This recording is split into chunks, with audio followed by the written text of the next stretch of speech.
Back when I was a rock and roll musician, I always wanted to go on tour. It's kind of a dream many of us had, I'm sure, as rock musicians. And our band played a lot of gigs in New York City, a lot of clubs in New York, but never went on tour. I didn't go on tour until much later in life, when I was a well-established hypnotherapist and seminar leader in my own right. And I got a call from my old friend John Morgan, who needed some help with his John Morgan seminars. He did these hypnosis seminars for weight loss and smoking cessation. He had this really interesting way of advertising using the radio from his former life as a radio DJ, and needed some help with it. So I went on tour.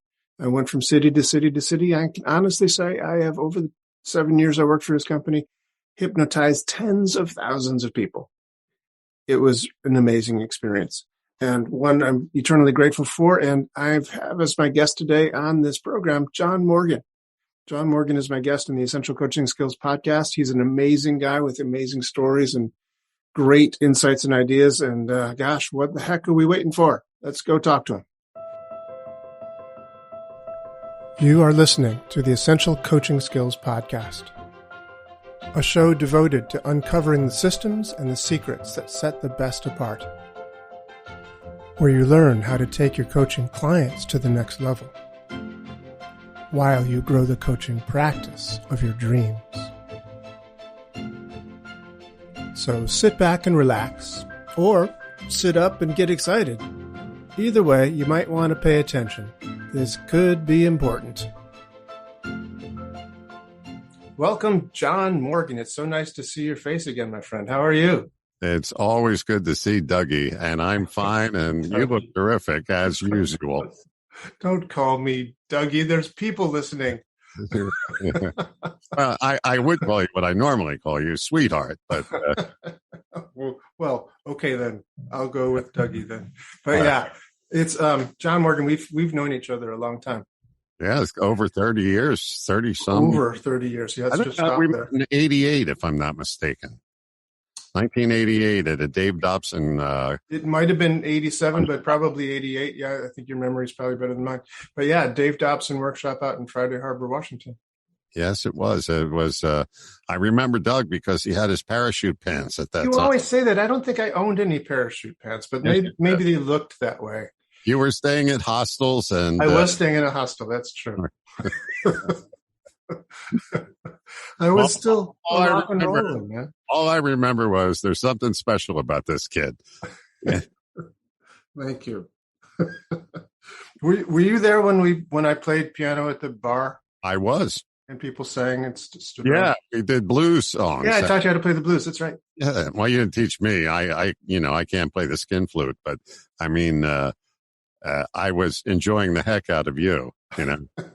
We were making up lyrics too. We were making up lyrics. Yeah, the old blues, 4-bar blues, 16-bar blues, whatever, 12-bar blues. Yeah. Anyway, yeah, that was fun times. I actually have a picture of us. I don't think you're actually in the pictures. Is why I asked if you were there. But people sitting on the piano. A picture of me sitting by the piano. I have one. Oh, cool. Yeah, somewhere. Yeah. So Dave Dobson is certainly a place where we all got started, but more importantly, other than sitting around the piano, we both learned other than conscious communication and hypnosis, if you will, as Dave would call it, the phenomenon of hypnosis. Dave was a pretty important guy in our lives, I would say. Yeah, no question about it. I mean, there's not a day that goes by that I don't use something that I learned from Dave. He was a curmudgeon. I mean, there was, he was no two ways about that. But he was a discovery machine. I mean, discovering, if you will, other than conscious communication, and teaching it was like it was magic. I mean, I was steeped in traditional hypnosis at the time, and when I was exposed to him, it was like, you're kidding. This stuff is phenomenal. Right. Just the pattern that he taught, where you would tell somebody a joke, you would tell them they would tell you their angst. Yeah, their crappy story. Right, and then you would tell them back a joke in their patterns, and then ask them to go back and try and get the feelings associated with their yuck, and they couldn't. And I went, how did you come up with this? Yeah, I know. Yeah. I know. And yes, I have used that. I have taught that. And I always, of course, let people know that it comes from the late, great Dave Dobson. So how did you hear about him? Where you were steeped in traditional hypnosis? How did you find out about Dave? It was very interesting. Ties a little bit into your background. I was doing a radio talk show in Providence, Rhode Island.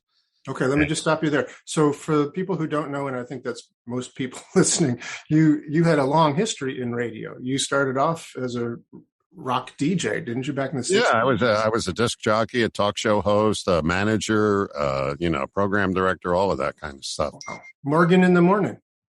Uh-huh. Yeah, Morgan in the morning. Yeah, so, and I worked in your hometown in Buffalo, too. True, yeah. Yeah. Was it Danny Nevereth? Well, he worked at the competing station, Dan Nevereth, but he was the big dog. Yeah, he was. Yeah, Dan Nevereth. Everybody remembers Dan from Buffalo. But anyway, I was in radio, and Tony Robbins was just coming up at that point, and I think he had just put out his book, and so we got him as an interview. Oh. Early on. In fact, I have a recording of that interview from back in the 80s. No way. Yeah, I do. And so anyway, at the end of the interview, he invited me to come down to his firewalk experience as his guest. In New York City? Yeah. So I went down. We were at some high school in Harlem. I think it was Harlem.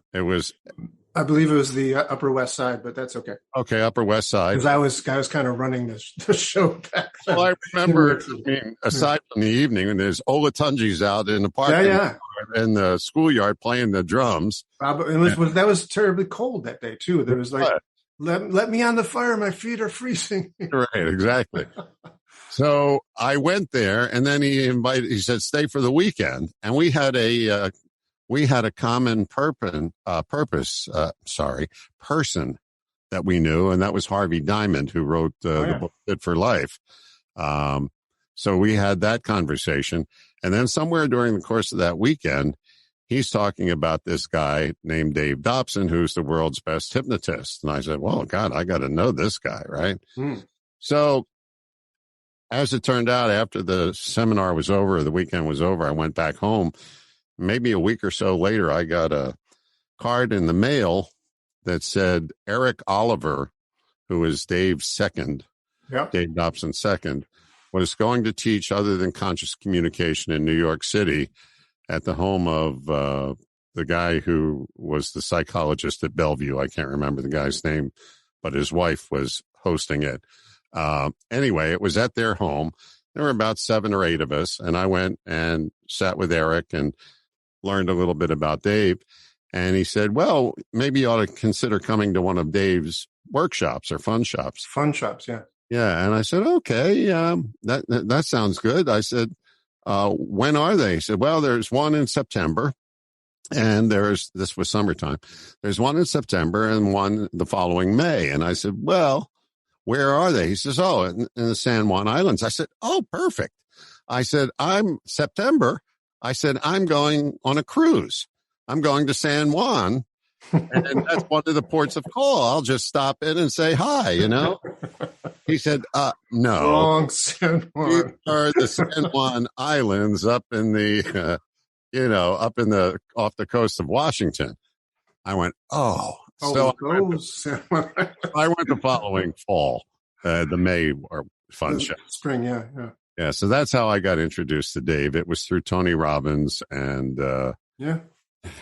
that's basically how I didn't do the Eric Oliver workshop. I wasn't invited to that one, but I met Dave at Tony Robbins at a certification course, I believe the previous year.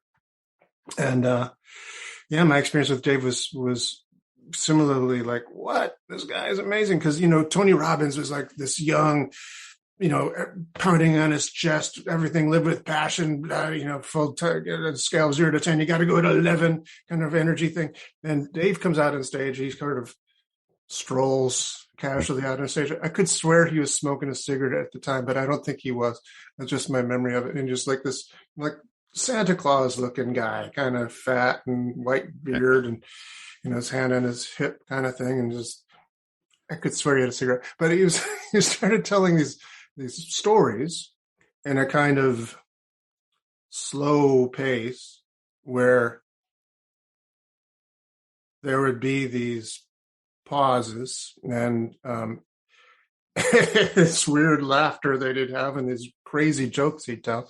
And I was fascinated by him. I was shocked at first, but fascinated ultimately.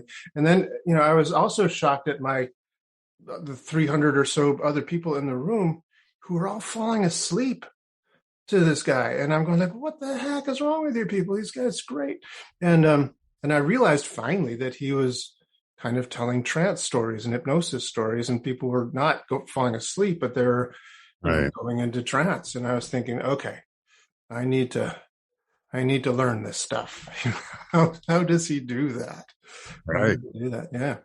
I mean, he was just a wizard. He really was. I mean, he was, like I said, he was a curmudgeon, but I liked him, because you knew Dave liked you if he took after you. In other words, if he came after you, he must have liked me a lot then. Oh yeah, he would come after you, that kind of stuff. He must have liked me a lot. Yeah. Oh God. Yeah.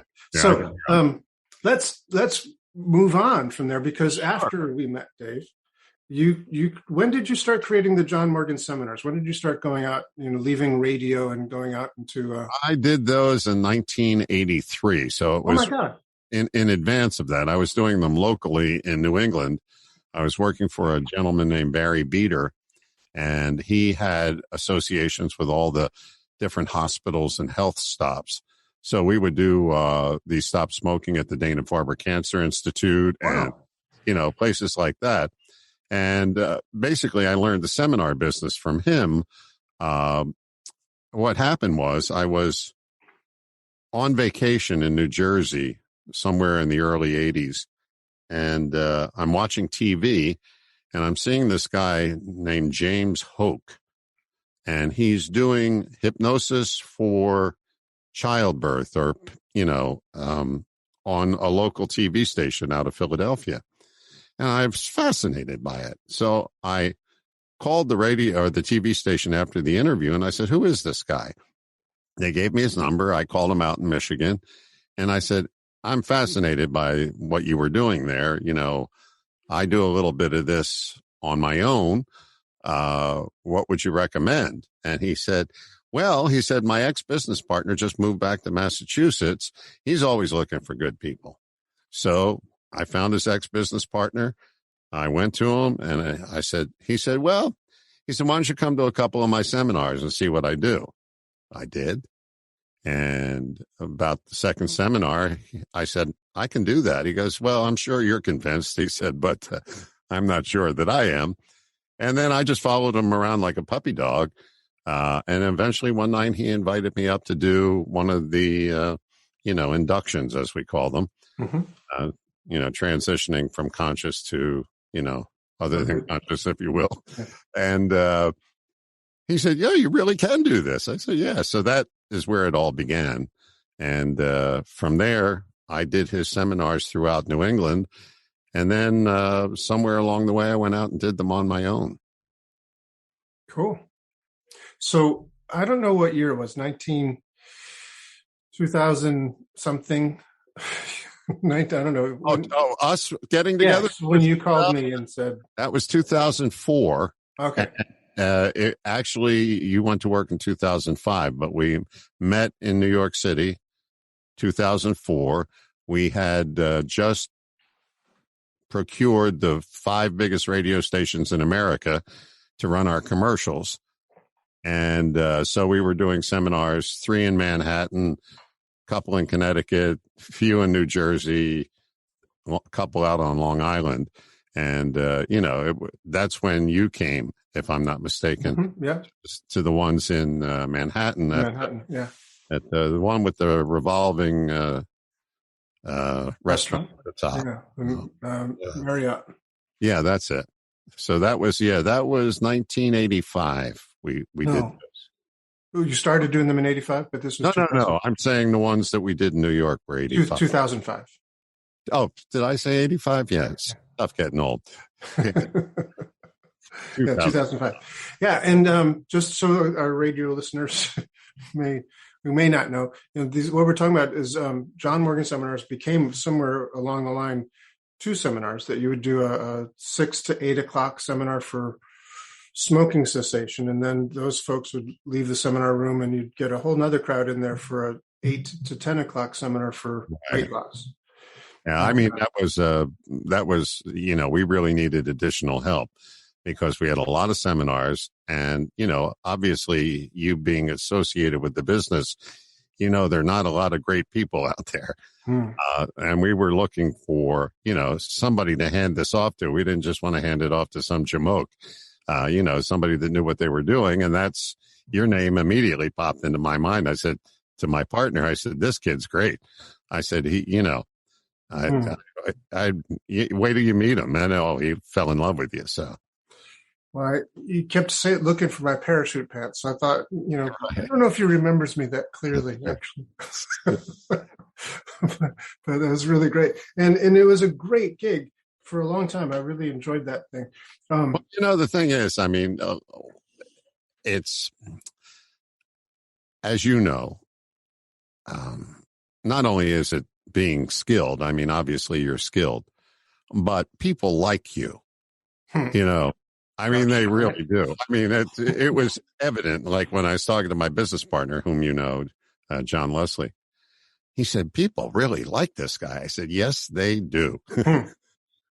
So, I mean, you already had a leg up on everybody because, I don't know, it's sort of like everybody loves Chris, Chris Rock or whatever, and everybody loves Doug.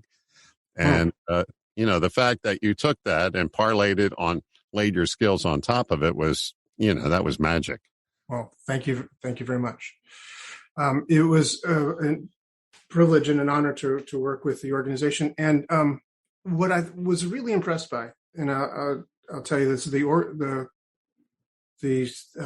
formatting of the seminars that you put together, because you used a lot of Dave's stuff. I mean, maybe you started them in 83 before Dave, but by the time I saw him, you were using, the beach trip basically was the central induction for unbelievable. The day. Yeah. And, doing a lot of NLP things with the anchoring and the PSDS and things like that.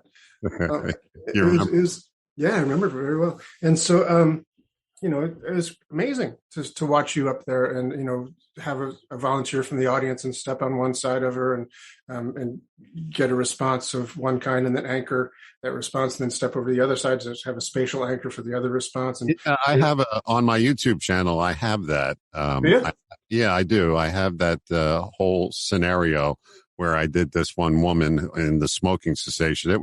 It's really cool to watch. Wow. Where was it filmed? Is it the one that I saw in New York City? That was done in Binghamton, New York. Okay. But this woman, she was, it was, it was just one of those happy accidents where everything worked that night. Yeah. But because, the thing is for me was that so interesting is that, having studied with Dave, both of us having done so, we understand about, interrupting patterns and changing, outgrowing the old pattern, growing into the new pattern idea. But most people, when they go to one of these seminars, they think that all that sort of talking and stuff is just talking and stuff. Right. And they don't realize you're working. Yeah. Like the entire time you're working with people. And then when you get to the hypnosis induction, it's kind of like icing on the cake. Yeah. But, I mean, you're doing a lot of hypnosis before you're doing as Dave would call it, a formal trance. Yeah, or a tuxedo trance.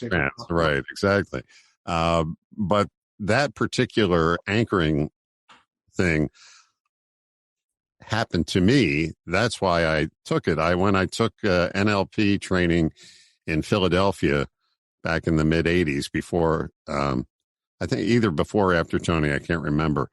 John Grinder was in. Uh-huh.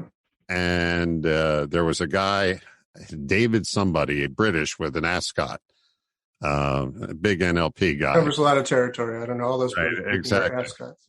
But Anyway, they asked for a volunteer. They came up, and this guy was in front of the room, and he's talking, good stuff on this side, bad stuff on this side. I'm saying, what the heck's this guy doing? And all of a sudden, I'm doing all the changing. And I said, oh, wow, I got to know I got to be able to do it. That's where I learned it. And that's also from that seminar. I remember sitting there, and John Grinder, founder of NLP, or one of the founders, he said something, and I went, excuse me? I said, could you repeat that? Because I'm writing this down.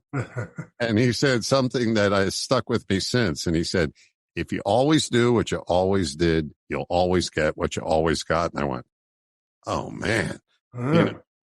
So, yeah. Was it now that phrase I've heard, like, it seems like since I was a kid. Is that the first time you heard that phrase? That was the first time I heard it. Yeah. Did he originate that? Oh, I have no idea. All I know, I liked it. I said, could you say that again? Yeah.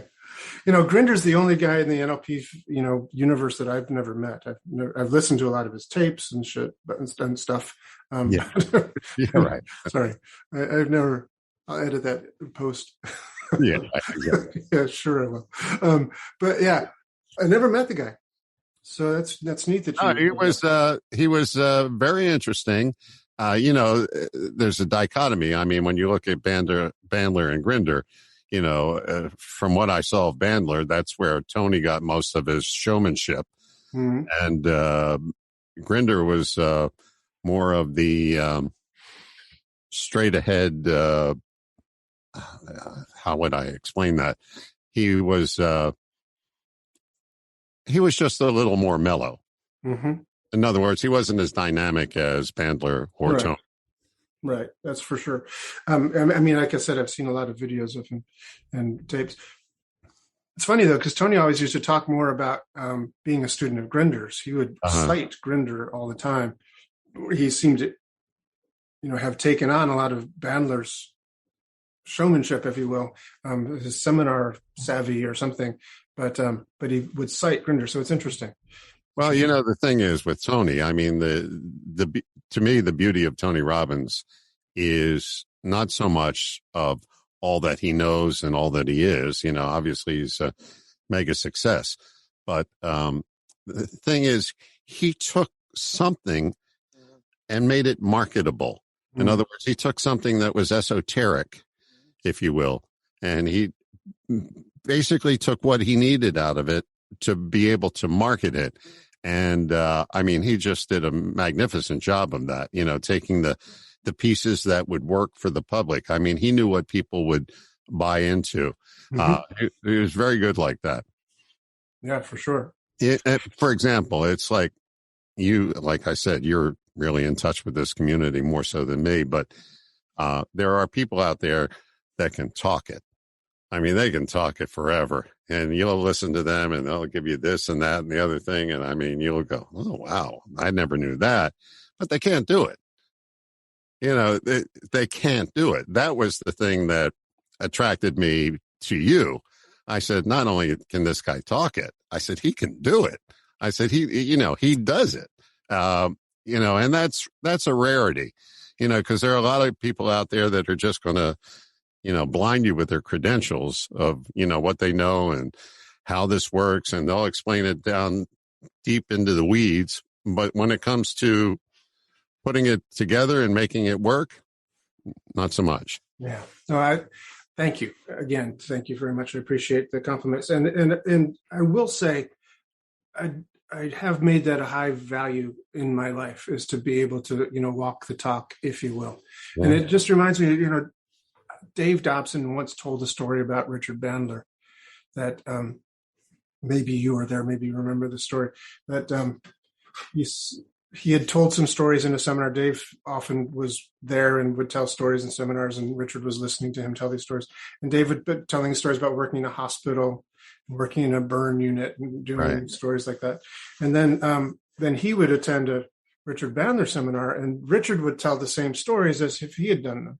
Oh yeah, he would commandeer Dave's experience, and Dave gave him shit for it. Yeah. And the way that Dave told the story, at least in my memory, maybe you can corroborate this, is Dave was kind of unhappy, let's just say, with Richard having done this. And Dave has, no trouble showing that. No trouble at all showing his unhappiness. So he went to Richard afterwards and he basically said words to this effect. He said, "Gosh darn it, Richard."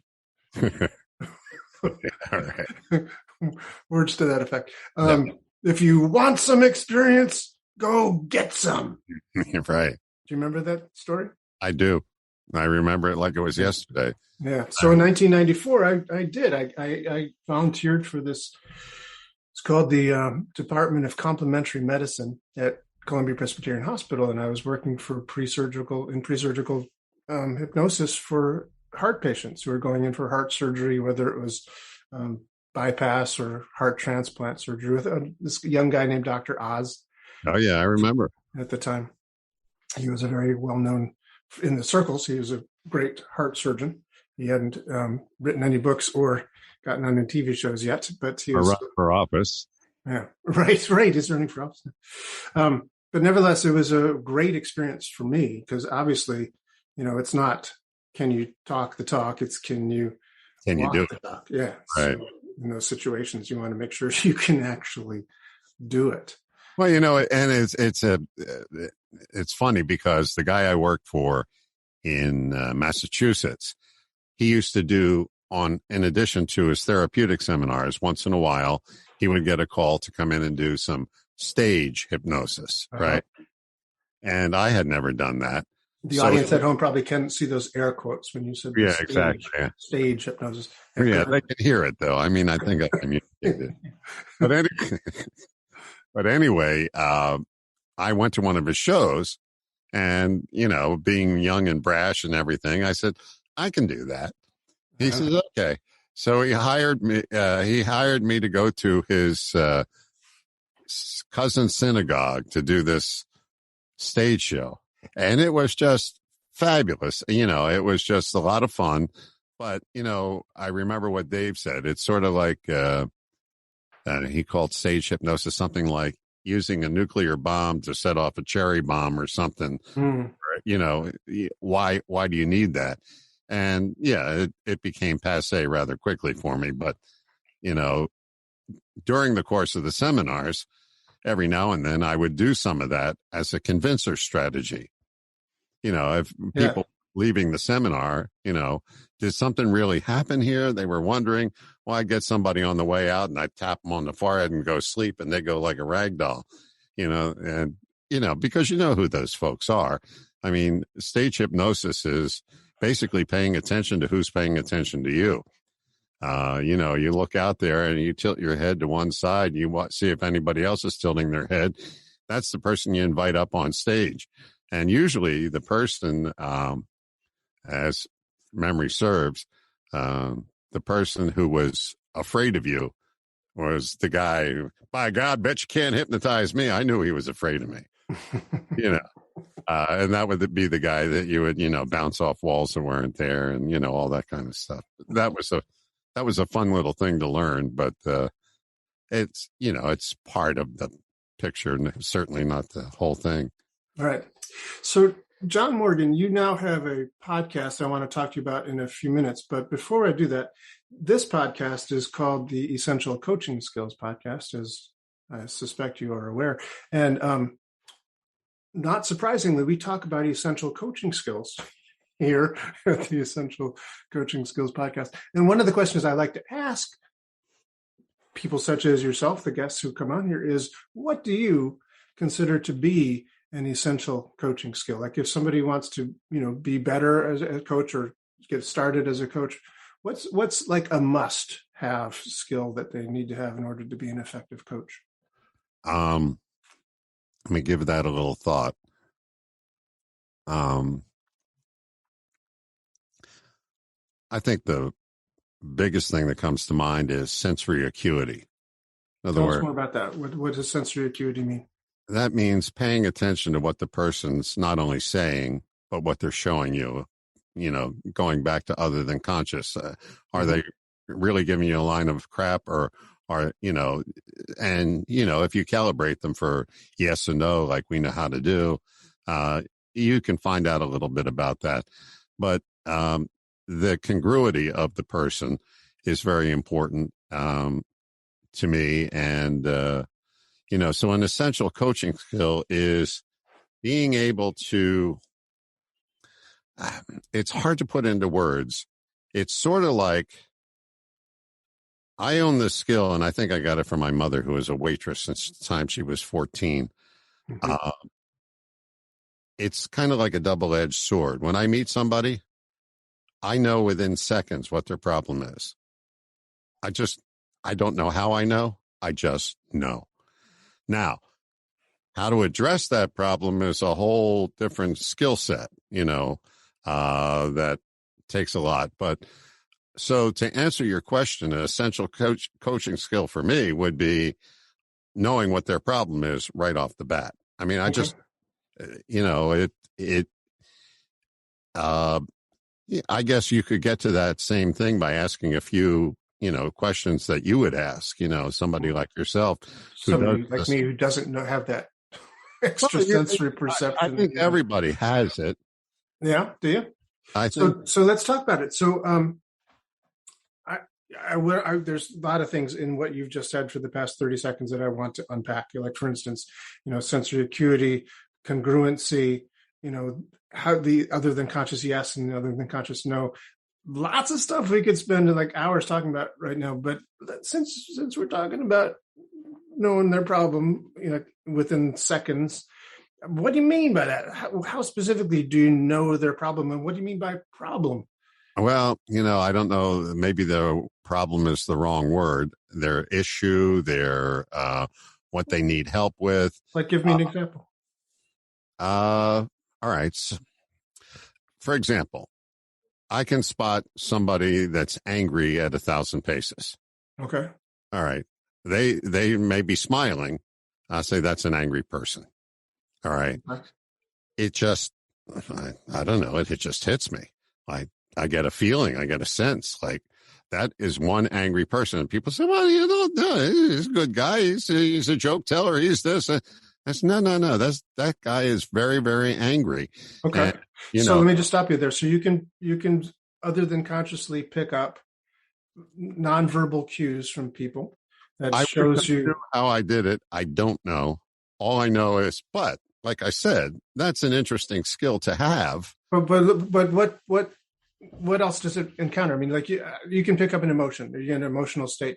What about like if somebody has a mother complex? Can you figure that out from the first 30 seconds of meeting somebody, or I don't know that it would go that deep. I just get a blanket overall feeling that of what this person is dealing with, or they're afraid, they're overcompensating, they're narcissistic, it just is right there. I mean, it's like they can't hide from this part of me that recognizes it. I see it. Now, how to address it? That then you have to go into your bag of tricks and see what works and what doesn't, Okay, cool. Make sense? Yeah, no, it makes sense. I just want to make sure that it makes sense from everyone, because I've known you a long time and we studied with a lot of the same people and stuff. So, worked in the same field for quite a bit of time. So yes, it makes sense to me. I just want to make sure that it makes sense to somebody who might not be operating the same wavelength that we are here. And I'm also seeing you, so I also can have that. And people who are listening to this will be just listening. Well, let me backtrack a little bit. Okay, good. Draw on my earlier experience in radio. Right. Okay. Good. Yeah. So when I was a manager in radio or a program director, you get to hire people. Okay. Okay. And basically what you would hire folks on were their audition tapes or CDs or whatever they morphed to, MP3s. They would send in a sample of their work. Okay. Right. And so you would pop the cassette in or the CD into the machine, and you're looking for a new on-air personality, and I would put it in the machine and I would listen for 6 seconds. I'd say, this person can't work for me. Again, it's a skill that I got a long time ago that I don't know how I got by osmosis. I actually think I got it from my mother, who was serving the public since she was a kid. For example, I'll tell you a quick story. Please. I was working around the corner from my mother. She worked at this restaurant where she was the manager, and it was lunchtime and they were busy, and I worked around the corner. So I went over for lunch. So I'm sitting at the bar and having a Coke. I mean, I was a kid. And all of a sudden, these three guys walked in, and my mother says to me, "Johnny, you see that guy over there?" I said, "Yeah." She goes, "He's bad news." And I said, "Do you know him?"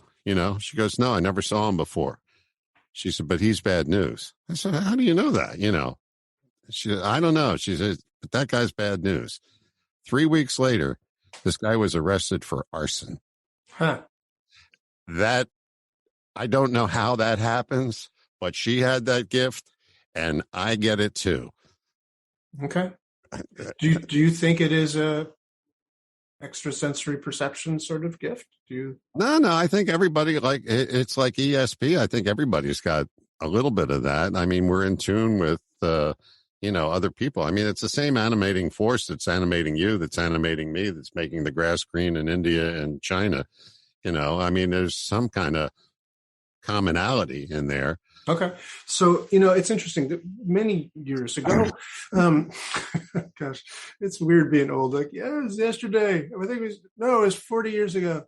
Anyway, so Leslie Cameron Bender, wife for a brief time, I think, of Richard Bender, kept the name, had a seminar, a book, I think maybe it eventually became a book, about a person's internal basic question, that everybody has like a basic question that they take into any circumstance. And as an example, Mother Teresa probably had as her basic question, like, how can I serve, or how can I help? And wherever she went, whether it was a boardroom in Manhattan or an orphanage in Biafra, she'd be walking into this place going, how can I be of service? How can I serve the Lord here, or something like that? Right. Whereas somebody else who's maybe a tycoon and from that boardroom in Manhattan might be thinking, well, how can I profit from this? And wherever he goes, whether it's a boardroom in Manhattan or an orphanage in Biafra, he's like, how can I profit from this? So wherever they go, they have this internal basic question inside of their unconscious mind. And Leslie was saying, you can tell what the person's basic question is by the way they walk. Yeah.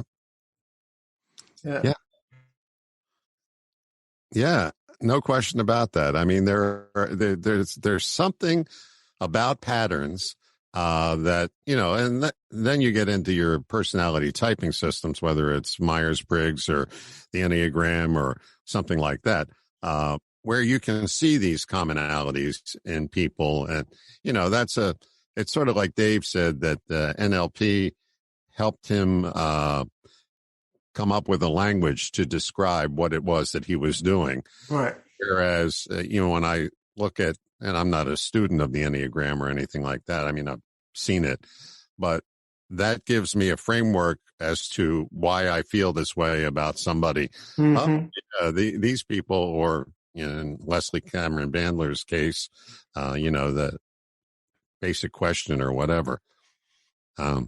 Yeah.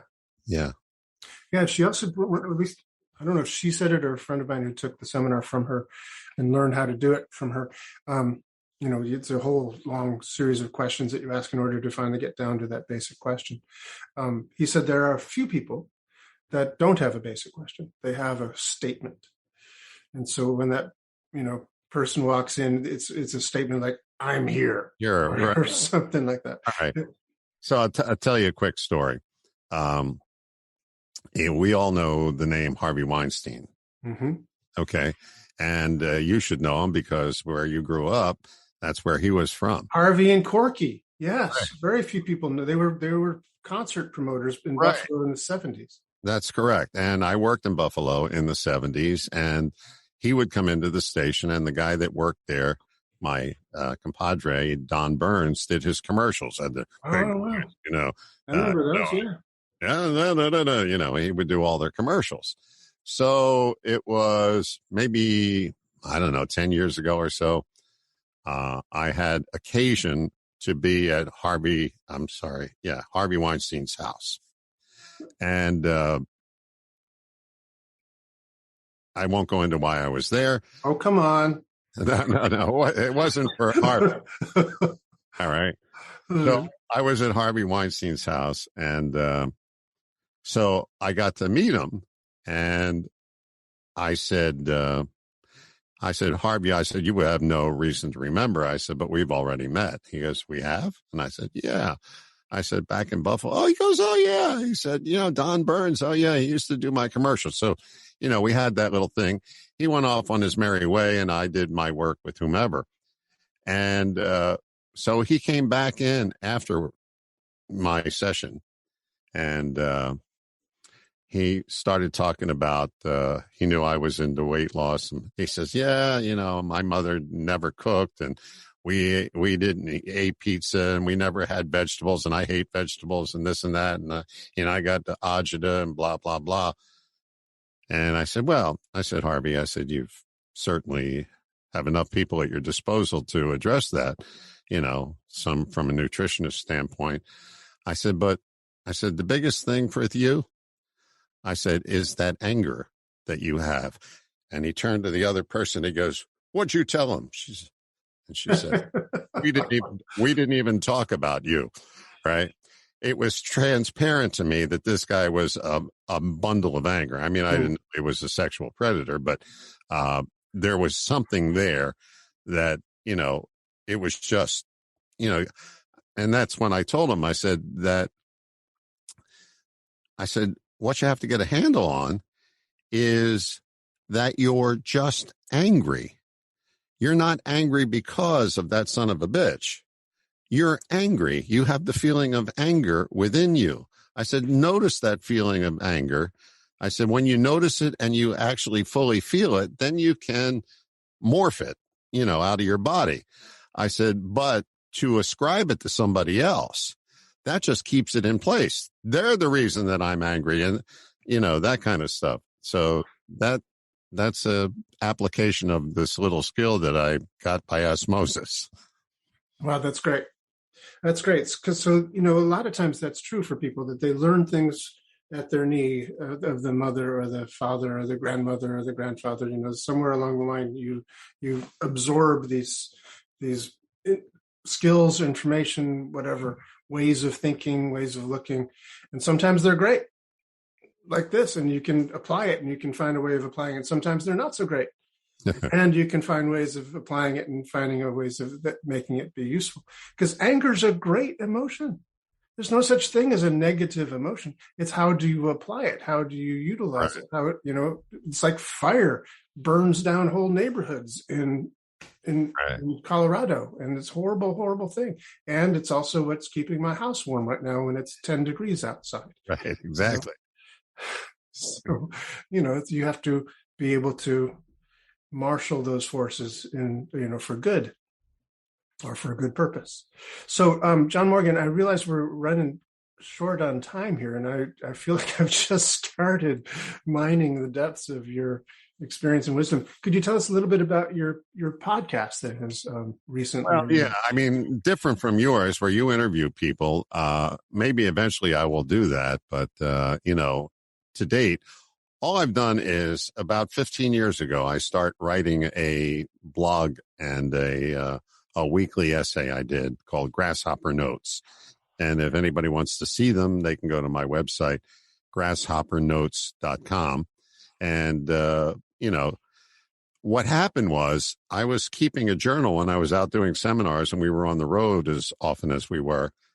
I was, I would be on an airplane, and all of a sudden I'd get a thought from out of the blue, and I'd write it down in my little journal. So I came home, and I'm sitting in my lazy boy chair, and my son walks in, and he says, what are you doing? I said, I'm reading through some of the stuff that I wrote down. I said, the little thoughts that came to me. And he said, like what? I said, well, here's one. I said, how much would you bet on a grasshopper race if their legs were bound by the limitation of your thoughts? And he went, deep, right? Right. So that was that. Now it's a week later. I'm in the same easy chair. I'm looking over my notes from the week. I'm home now. And he walks into the room and he goes, oh, Grasshopper Notes. Right. And that's what I called it. And then I put out a blog post and a weekly essay. And so the podcast is basically me recording these writings that I've done for the past 15 years. I get an idea from out of the blue, and then I sort of like translate it and try and put it into everyday language that makes sense to people. Yeah, it's beautiful. I've really enjoyed listening to him. One of my favorite things to listen to in the morning is the Writer's Almanac. It used to be on NPR. Yeah. With, Garrison Keillor.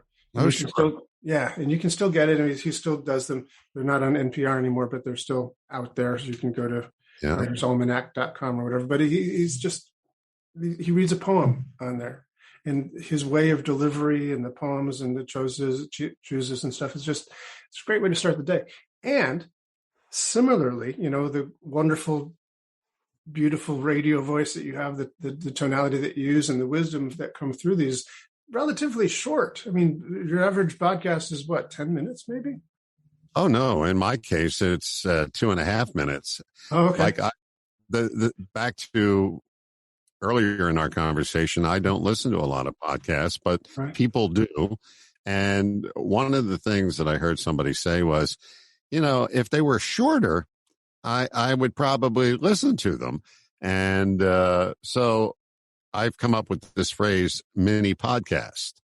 So that's, mini, right? Or I would have called it a pocket podcast, but that would have been a little too far out there. But mini, everybody seems to know what that is. In other words, it suggests to them, hey, I can take a little bit of time and I can listen to this. I don't have to invest 45 minutes, an hour, or whatever it is. Are you looking at me? Are you looking at me? Are you looking at me? Oh, we got to go. We're out of time here. Oh, God. This has been fun. God, it's always great talking to you. I mean, I learn something every time I talk with you. Oh, same. And I really wanted to hear a little bit more about your havening stuff, but we can do that at another time. Absolutely. Yeah. In fact, if you wouldn't mind being on again, I'd love to. Oh, yeah. Let's do it again. Yeah. Beautiful. Well, we'll have you back. John Morgan, thank you so much for your time. And once again, your website is grasshoppernotes.com. Yeah. And the podcast is Grasshopper Notes Podcast. Okay. And wherever you get your favorite podcasts, they're there. And I have a YouTube channel too. It's called Inside Out, meaning that, all change happens on the inside before it manifests outside. Right. And on there are a lot of things that I've done over the years. It's all free. Whether it's my stop smoking seminar, a weight loss seminar, or you got the whole seminar up there. All of it. Yeah. Really? Yeah. Cool. Yeah. It's all free. I mean, Nice. We closed the business. I said, well, this stuff, people can still use it. I mean, it's timeless. So I put it out there, and if anybody's interested, they can go find it. It's out there on the internet. Inside Out. No, it's called, what is it called? Hang on. Like I said, it's not getting old. We'll put it on pause. Inside Out. No. What, is that the name of it? I don't know. First I've heard. I don't know. Yeah. So anyway, just search John Morgan and you'll find it. Cool. Is there a johnmorgan.com? Is there a John Morgan website? No. We closed all that off. I mean, it's all under grasshoppernotes.com. And by the way, I wrote a book, as you're aware. Actually, I wrote a couple of them, and it's free. The book I wrote called Interruption, The Magic Key to Lasting Change, has a lot of the stuff that we talked about here, and Dave Dobson, et cetera, et cetera. And that's at grasshoppernotes.com. You can download a PDF. It's free. Wow, that's a great book. Fantastic. Thank you, John Morgan. Thank you, Dougie. Well, that's our show for today. Thank you so much for joining me. If you want any more information about today's show, please visit our website at www.essentialcoachingskills.com. Be sure to tune in again next week for our next episode and discover even more about the systems and the secrets that set the best apart.